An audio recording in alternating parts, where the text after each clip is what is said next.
All right, today we're going to deconstruct a really fascinating political argument. It's one that takes three totally separate things: a government shutdown, all that chaos at the airports, and a big debate over voter laws, and weaves them all together. You see, the source material we're looking at doesn't see these as just random events. Nope, it frames the whole thing as a political checkmate. So our job today? It's to figure out exactly how they build that story. Okay, so let's start with the core claim right here. The source kicks things off by framing this whole situation not as some complex policy debate, but as a huge strategic win. By calling it a checkmate from the get-go, it sets up a very specific lens for us, one of pure political gamesmanship, and every single thing that follows is meant to be seen through that lens. So just so we're all on the same page, our goal here isn't to fact-check every little thing or to pick a side. Not at all. Instead, we're kind of putting on our analyst hats today. We're going to neutrally break down how the source builds its case, piece by piece, connecting these events that, on the surface, seem to have nothing to do with each other. So where does this all start? Well, it kicks off with a government shutdown. Now, according to the source we're looking at, this wasn't just a general fight over money. It was a very specific standoff over the policies and, importantly, the budget for immigration and customs enforcement. You know, ICE. And then the source drops this massive number. It makes the huge claim that ICE and Customs and Border Protection were already fully funded with $100 billion all the way through 2029. This is presented as a really critical piece of the puzzle. The whole point is to suggest that this political fight, well, it wasn't really about money at all. It was about something else entirely. So what was it about then? Well, the source gets very specific about the policy changes it claims Democrats were pushing for. Things like needing judicial warrants for every single deportation, body cameras for all agents, and then banning agents from what they call sensitive locations, schools, churches, and, this is the one that's going to come back later, polling stations. Okay, so you've got this political standoff in D.C. How on earth does that connect to airports? This is where the narrative makes a big pivot. It moves away from the D.C. bubble to a very real, very visible problem that everyone could see: massive delays at airports. Because, as the source says, unpaid TSA agents were calling out from work. This, obviously, created a huge headache for anyone trying to fly. The source paints this picture of a crisis that really needed some kind of out-of-the-box solution.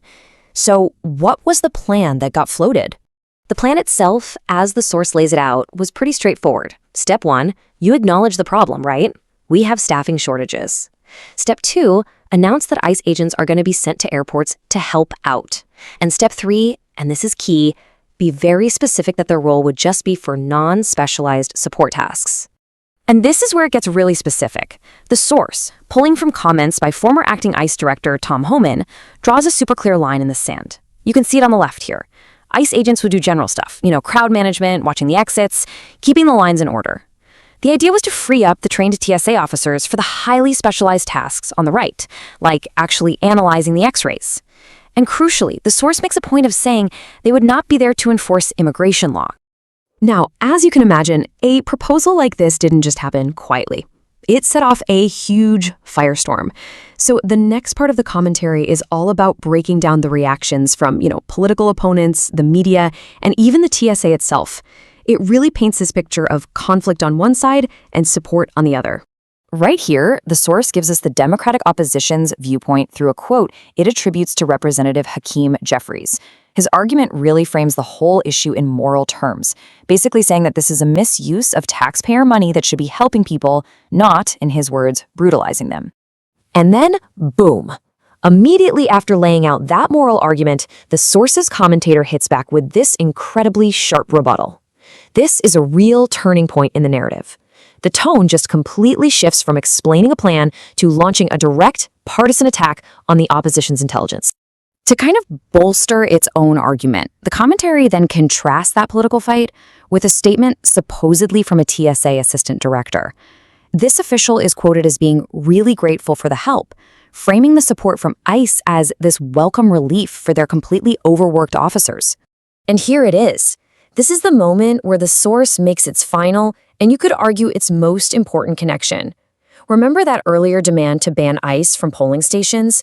Well, it gets brought right back to the forefront here, linking this whole shutdown and airport mess to the much, much bigger debate over voter integrity.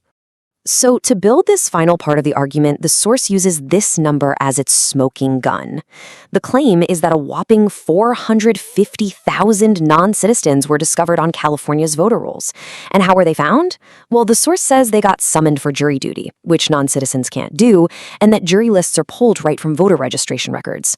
That's the linchpin right there, connecting a person's immigration status directly to the act of voting. And all of that leads us here to the source's big solution, a proposed law it calls the Save America Act.